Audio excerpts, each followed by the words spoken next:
What if your greatest wound, the one you carry in silence, is not a flaw in your design, but the signature of your genius? What if the deepest pain you've ever felt is not a punishment, but a portal, an invitation to access a layer of power and wisdom that lies dormant in the normal, in the intact, in those who have never been broken?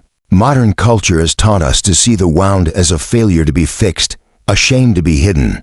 But that is the greatest illusion that keeps us chained. In the secret language of the soul, in the wisdom of ancient myths, your wound is actually a code. It is the exact map that points to your most precious treasure, a unique gift forged in the fire of your adversity that no one else in the world possesses. What we are going to do here today is not place a bandage over this pain. It is to decode it. We are going to prove that the exact point of your greatest vulnerability is, paradoxically, the source of your invincible power. This is not a simple video viewing. It is a decision. It is a ritual. Therefore, before we take the next step, let's seal a contract with your deepest self. Your subscription to this channel is not to give me a number. It is your declaration to the universe that you are ready to stop running and start integrating. Your like is not for an algorithm.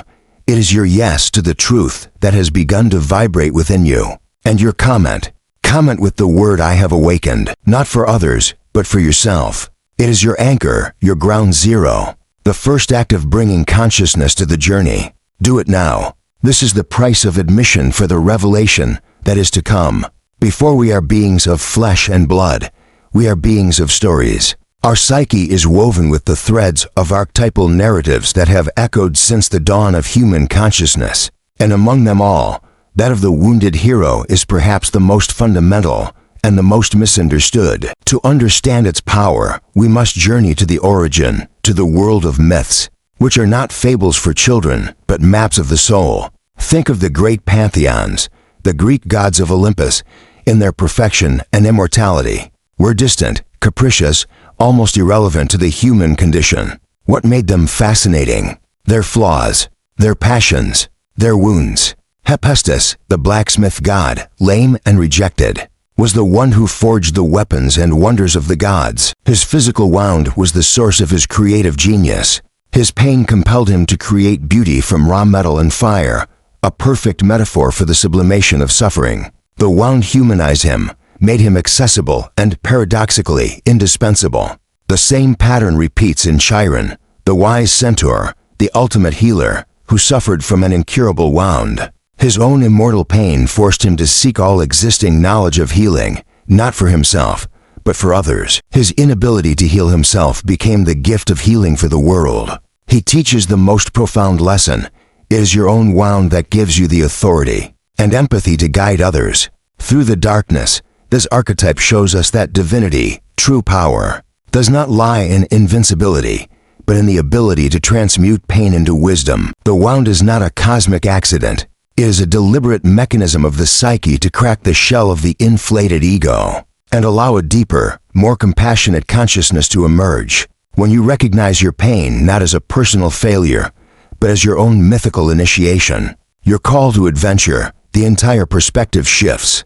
You cease to be a victim of a cruel universe and become the protagonist of a sacred saga. The wound is what pulls you out of the paradise of unconsciousness and forces you to embark on the journey of individuation, the process of becoming who you truly are. It is the divine stigma, the mark that sets you apart from the crowd and consecrates you to a destiny of greater meaning. Every wound is a two-way portal. The first way, the most obvious, leads downward into the world of pain, suffering, and contraction. It is the face of the victim. It pulls us into resentment, bitterness, self-pity, and the repetition of destructive patterns. When we inhabit this face of the wound, our life becomes a constant reaction to the original pain. We project our wound onto others, blaming the world for our suffering. It is a downward spiral that consumes our life force, turning us into a shadow of who we could be. However, the second way, the face of power, leads upward and inward. It is the face of the alchemist. It invites us to use the energy of pain as fuel. Where the first face contracts, the second expands. Where the first generates resentment, the second cultivates compassion. This face asks us, what has this pain come to teach me? What part of me needs to be awakened? What strength lies dormant beneath this layer of suffering? It is the wound that makes us sensitive to beauty, that gives us emotional depth, that allows us to connect with others on a level that transcends superficiality. Pain plows the field of the soul, making it fertile so that the seeds of wisdom, resilience, and empathy can finally sprout. The choice between these two faces is the fundamental choice of the human journey. Will you be defined by your wound, or will you be refined by it? The call of the wounded hero does not echo from the heavens in a thundering voice. It whispers from the fractures of our daily lives. The archetypal wound is rarely a single, dramatic battle injury. More often, it is a constellation of experiences that have shaped our psyche. It could be the acute trauma of an accident or abuse, the chronic pain of an illness, or the more subtle wound of a childhood marked by emotional neglect, rejection, or a sense of not belonging. It could be the loss of a loved one that shattered your reality, the failure of a dream that dismantled your identity, or the recognition of an inherent limitation, a flaw in your personality that you struggle to hide. These are not mere difficulties. They are your soul's call to depth. They are the irritating grain of sand that forces the oyster to create the pearl. Identifying your core wound requires archaeological courage, digging through layers of denial and rationalization to find the recurring theme in your suffering. What is the story you tell yourself over and over? What is the trigger that always throws you off balance? It is at this sensitive point, this Achilles heel, that your journey truly begins. Acknowledging the wound is not an act of weakness, but the first and most crucial act of power. Where there is a wound, there is a shadow cast. The shadow, in the Jungian sense, is everything we repress and deny in ourselves. And the wound is the greatest source of material for the shadow. Fearing the pain and vulnerability it represents, we push it into the dark basement of our unconscious. But nothing that is relegated to darkness disappears. On the contrary, it gains autonomous power. The repressed wound becomes a complex, a fragmented self that acts on its own, sabotaging our relationships, our careers, and our peace. It manifests as unexplained anxiety, depression, projected anger, addictions, and compulsions. These are the symptoms of the infected wound screaming for attention. The more we try to be positive and ignore the darkness, the stronger it becomes, until it erupts into our lives as a destiny that seems to come from the outside, but was in fact gestated internally. The healing journey, therefore, is not a journey of light, but a journey of integrating the shadow. It requires us to descend into the basement with a lantern, not to kill the monsters, but to recognize them as exiled parts of ourselves. Confronting the shadow of the wound is the most terrifying and most liberating act a human being can undertake. Myths are the dreams of the collective unconscious, and in them, we find the soul's instruction manual. By studying the wounded heroes of mythology, we see our own reflection magnified. We have already spoken of Chiron, the wounded healer, but let's look at Odin, the chief god of Norse mythology. To gain the wisdom of the runes, he did not conquer a kingdom. He sacrificed himself. He hanged himself from the world tree, Yggdrasil, and wounded himself with his own spear, remaining for 9 days and 9 nights in a state between life and death. Supreme wisdom required a self-inflicted wound, a sacrifice of the ego. He also sacrificed one of his eyes to drink from the well of knowledge. He exchanged outer sight for inner vision. These myths teach us that true wisdom and power are not found in accumulation, but in sacrifice.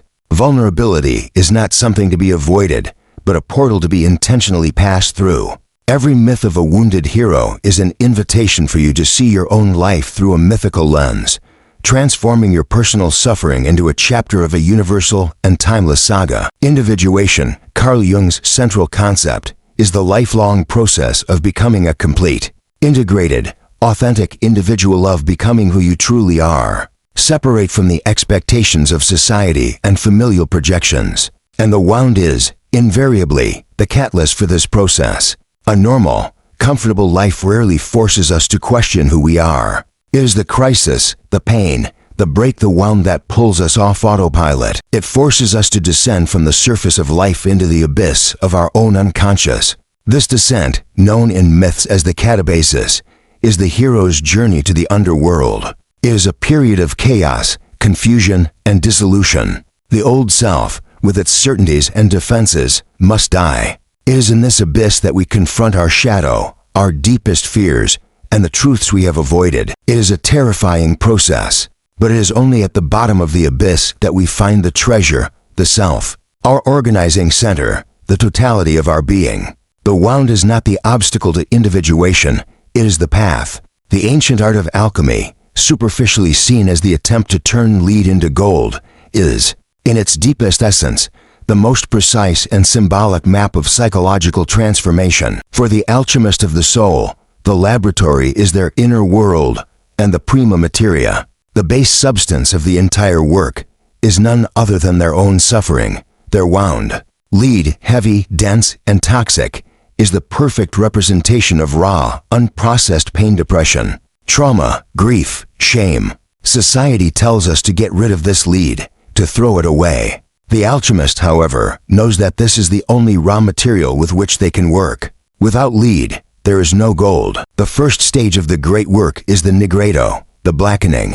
It is the phase of dissolution, of putrefaction. Psychologically, this is the descent into the abyss, the dark night of the soul. It is the direct and defenseless confrontation with the wound and its shadow. Here, the ego and its illusions are cooked in the fire of suffering until they dissolve into a dark, undifferentiated mass. It is a state of despair and chaos, but it is absolutely necessary. The old structure must be burned down so that a new one can be born. Many get lost in this phase, fearing the darkness is permanent. But the alchemist perseveres, keeping the flame of consciousness lit in the midst of the blackness. From this darkness emerges the albedo, the whitening. It is like the moonrise after the longest night. Psychologically, it is the moment of purification, of the first light of understanding. After confronting and accepting the shadow, a new clarity emerges. You begin to see your pain from a higher perspective, no longer identified with it,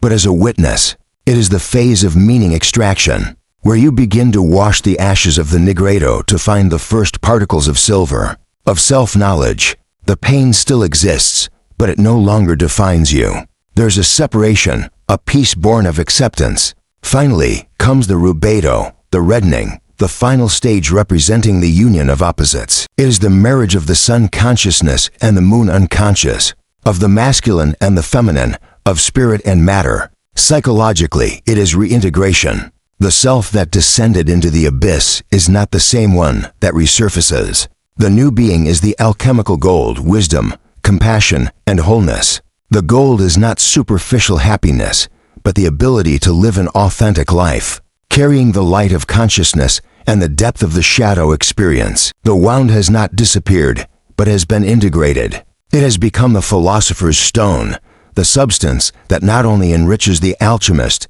but also has the power to heal others.